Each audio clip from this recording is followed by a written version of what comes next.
pastor and leadership of Ebenezer AME Church, pulpit guests, the Cooper family, the African American Development Council, the James Cooper Lodge 21, family and friends, good evening. Good evening. I have a couple of housekeeping matters before I speak, so let me get them out of the way. First and foremost, I thank God for being here. Sheriff Cameron mentioned earlier something about his eye being swollen. Well, if you look at mine, it's a little red. It was a lot red a few days ago, but by the grace of God, I am here and I can see you. So I thank God. Secondly, I am here this evening speaking in my personal capacity.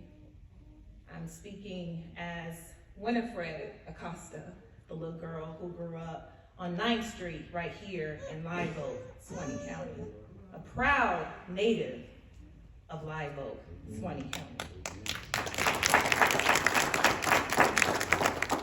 So let me be clear. I am not speaking as an agent of the federal government, the U.S. Department of Justice, or the U.S. Attorney's Office. I am speaking as Winifred Acosta. Now, I want to salute the Cooper family for Mr. Cooper's legacy. So can we give a round of applause to the Cooper family?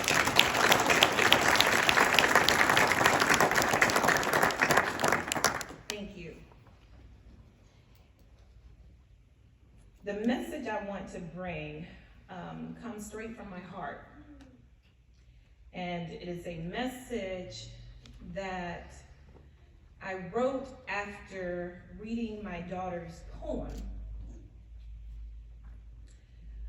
So bear with me.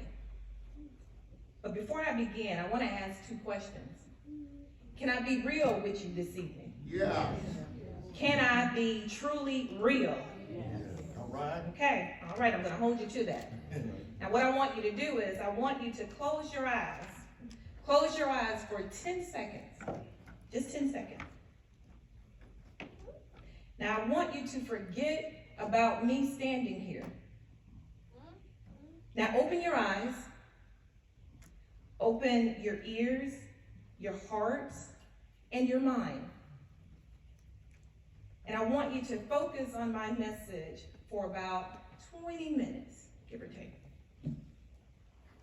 As I pondered a topic for tonight's presentation, I asked myself, what should I share with my hometown, my home community?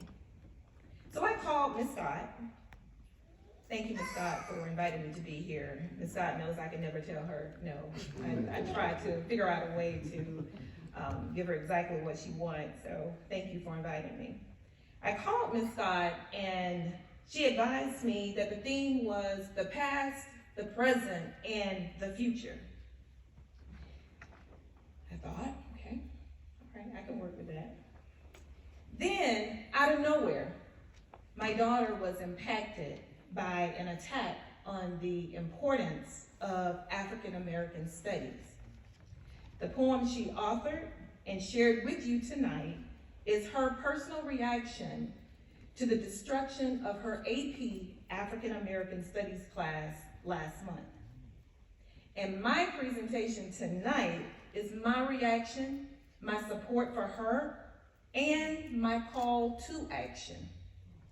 The past, the present, and the future. What does this have to do with African American studies? Well, our understanding of the past varies. We all know about Dr. Martin Luther King, Coretta Scott King, Rosa Parks. Some of us know about Mae Jemison, Justice Thurgood Marshall, and our very own James Cooper, my middle school math teacher too. However, most of us don't know about our tribal ancestry or historical figures such as James Weldon Johnson, who was the first African American admitted to practice by the Florida Bar after Reconstruction. Some of you may know that he's the author of Lift Every Voice and Sing, but I personally did not know that he was a lawyer until last year. Or most of us don't know about Harry T. Moore. We did hear his name earlier, but he was a civil rights champion, founder of the first branch of the NAACP in Brevard County, Florida, and president of the state chapter of the NAACP, who was born in Suwannee County in Houston. I didn't say Houston, Texas. I said Houston, right down the street off of Highway 90. And whose home was bombed on Christmas Eve in 1951, killing both he and his wife in Mims, Florida. Or Willie James Howard, Florida's own Emmett Till, who was lynched in 1944 as a 15-year-old right here in Live Oak. Now, if you think about it, that was 11 years prior to Emmett Till's murder. Now, I really want to blow your minds. The next time someone asks you, or someone tries to tell you that Live Oak isn't on the map, ask them if they knew the same thing that Mr. Ford shared with us, that Live Oak has deep historical connections to two, not one, two HBCUs. You heard the name earlier, right? What are they? Do we know? Florida Memorial. What's the other one? Edward Waters. Exactly. Did you know that Florida Memorial University was founded in 1879 as the Florida Baptist Institute here in Live Oak? In October 1879, the Education Board of the Bethlehem Baptist Association met to establish a school here in Live Oak. The Florida Institute opened in 1880 and offered students a 40-week term costing, get this, costing $1 for every 4 weeks of attendance. The Florida Institute was renamed Florida Memorial College in 1918. It stood as a lighthouse of promise for generations of African Americans. Did you also know that Live Oak was the birthplace of Edward Waters College, Florida's oldest Black college? In 1866, aided by the Reverend William G. Stewart, Florida's first AME pastor, the Reverend Charles Pierce, elder of the African Methodist Episcopal Church, raised funds for a school. Live Oak was chosen for the school site in 1872. Why? Due to the proximity to railroads. You know, we do have a lot of railroads, right? Okay. Named Brown Theological Seminary, the school was renamed in 1873 to Brown University. The school relocated to Jacksonville in 1883, and in 1892 was renamed Edward Waters College in honor of the Florida AME Church's third bishops. Now, some of you may ask, is this really important history? I say it is. I say it is because we as African Americans need to know and appreciate our history. And it doesn't matter how many degrees you have, how many titles you have, or if you have the whole alphabet behind your name. Amen. We need to know our history. Now, you said I could be real. Can I continue to be real? Yeah. Really? Have you ever heard the elders say, I'm sick and tired of being sick and tired? You ever heard that? Well, I am. I'm sick and tired of being sick and tired. If we don't know and value our history, who will? If we don't tell the story, who will? If we don't value our history, what happens with it? What happens when God gives you a talent and you don't nurture it? I once knew how to play the clarinet. along with my best friend, Melanie Polite, who played the flute. But I can assure you that if I picked up one today, it would be a task to assemble it. I might have to read the instructions, but I guarantee you I probably can't even play a tune. I often share as part of my history, and you heard it tonight from my daughter. When I was about 13, my sister was the victim and survivor of a violent crime, and 10 years later, I was completing my final year of law school. That story, in and of itself, is painful, especially for someone who was 13. But it helped shape my present and my future. It inspired me to work hard, to study harder, and to dream even bigger. So our past has the capacity to help shape our present and our future. We can learn so much from our past. Now, I wouldn't go so far as to say that our past completely defines us. In fact, we are a people who are not limited by our past. Nevertheless, the past exists, and even if we don't discuss it, or if we try to minimize it, it still exists. And guess what? It does matter. As my daughter expressed in her poem this evening, our children don't even know who they are. She doesn't know who she is. That pierced my heart. If my child, a highly advanced graduating high school senior who has traveled the country, visited African American history museums in DC, Birmingham, Nashville, Memphis, Myrtle Beach, Atlanta, and throughout the state of Florida, doesn't fully understand who she is because of a deficit in her knowledge of African American history, I have a problem. We have a problem. She represents our present and our future.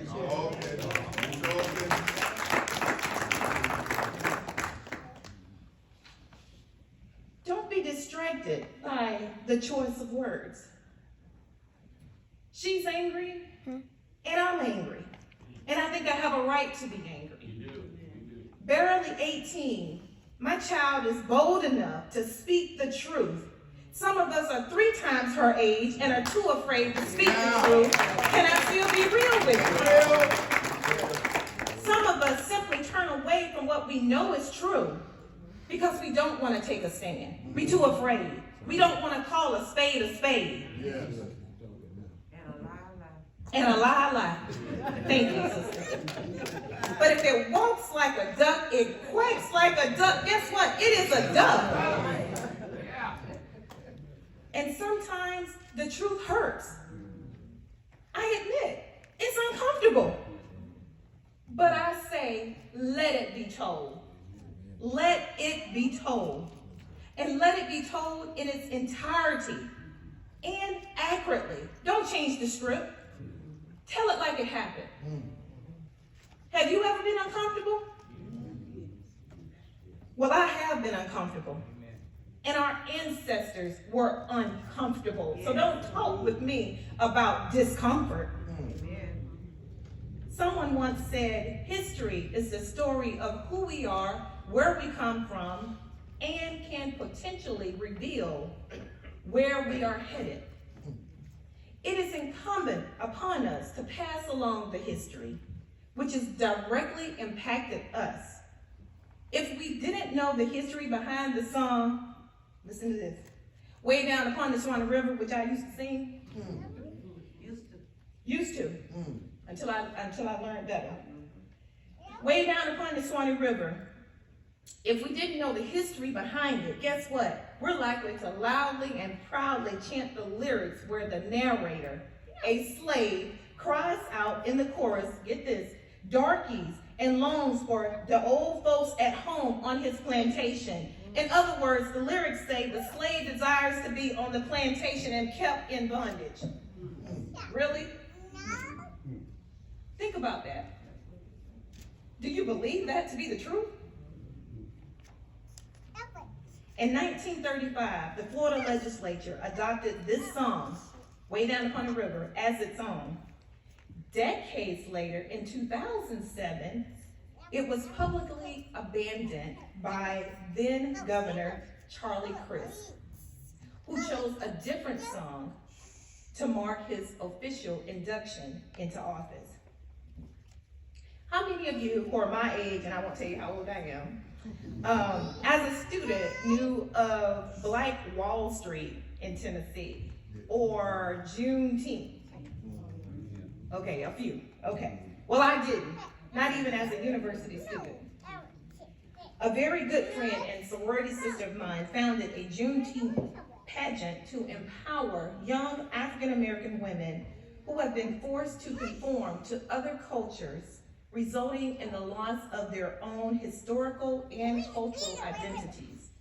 The pageant aims to not only showcase the inherent beauty of these women, but also minimize the stereotypes, develop a sense of self-confidence and pride, and deepen their understanding of African American history. I share this because I strongly believe that we must be even more committed today to learning, preserving, and teaching our history.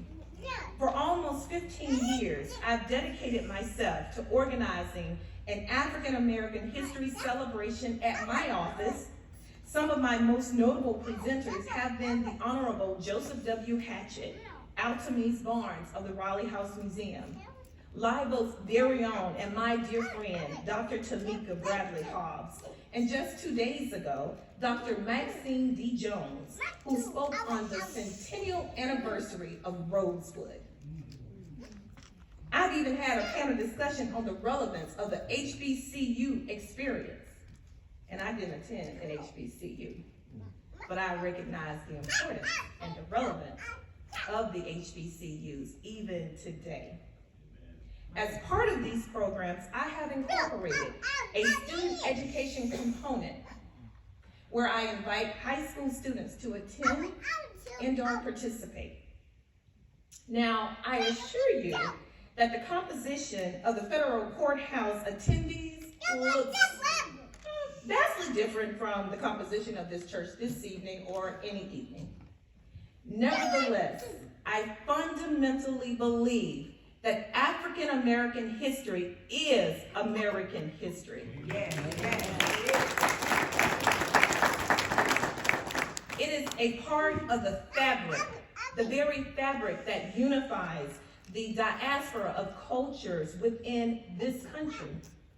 And if we are going to teach history, we need to teach all of our history. Can you help me say all of our history? Our history sets the tone for DEI, and I'm going to change it up a little bit. DEI, in my mind, stands for diversity, equality, and equity, and inclusion. I can't stand here and promote the importance of African American history without also promoting DEI. Why is DEI important?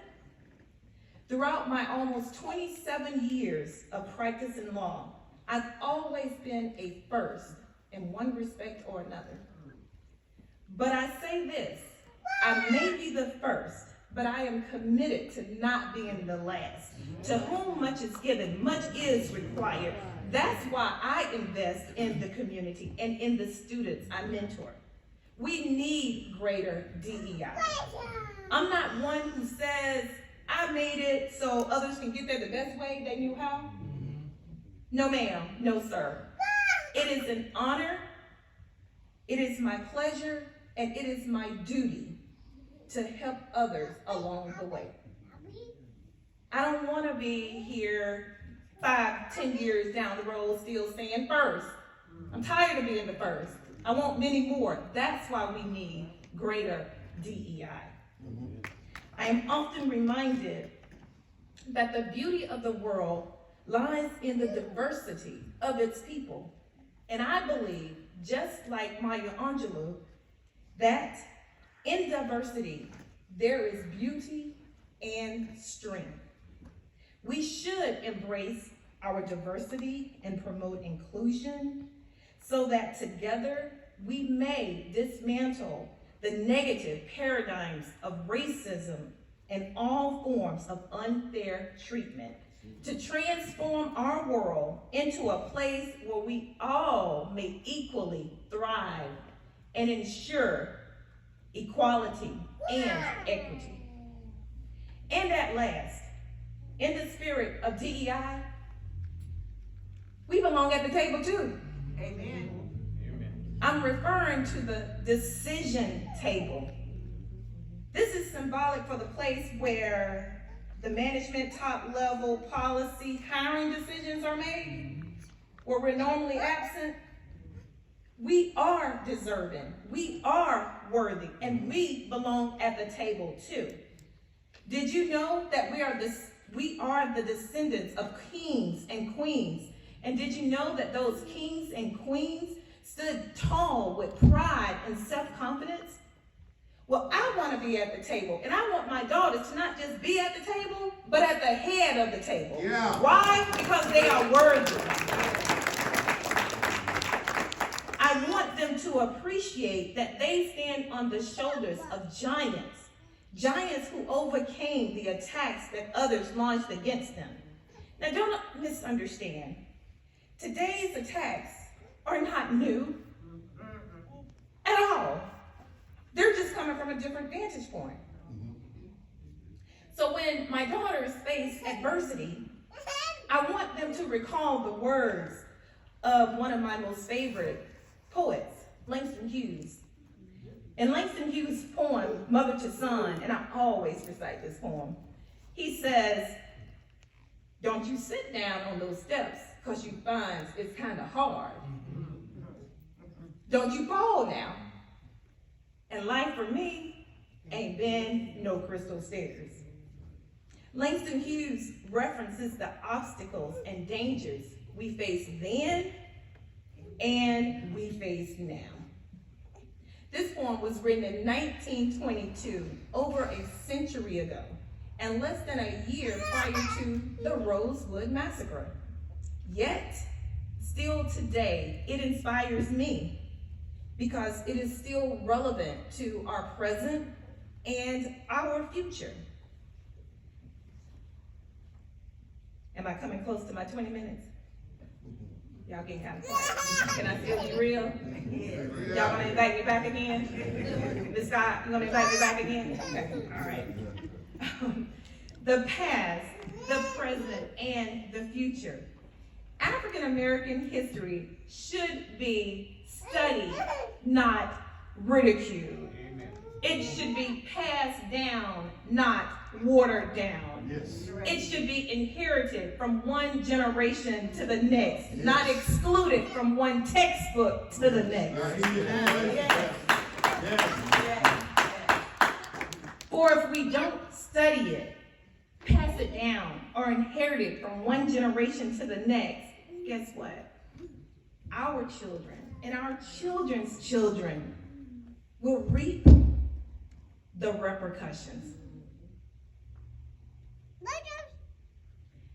As I close, I want you to remember 3 things. If you don't remember anything else about what I said, 3 things. 1, African American history is American history. Yes. 2, African American history is not just a month, but a lifetime commitment.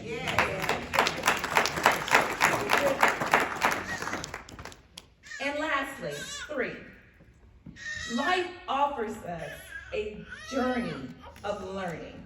We never stop learning. You stop learning, you stop living. Don't stop learning. And we must all embrace that journey, especially when it comes to our history. For our past history will help shape our present and our future. Thank you very much.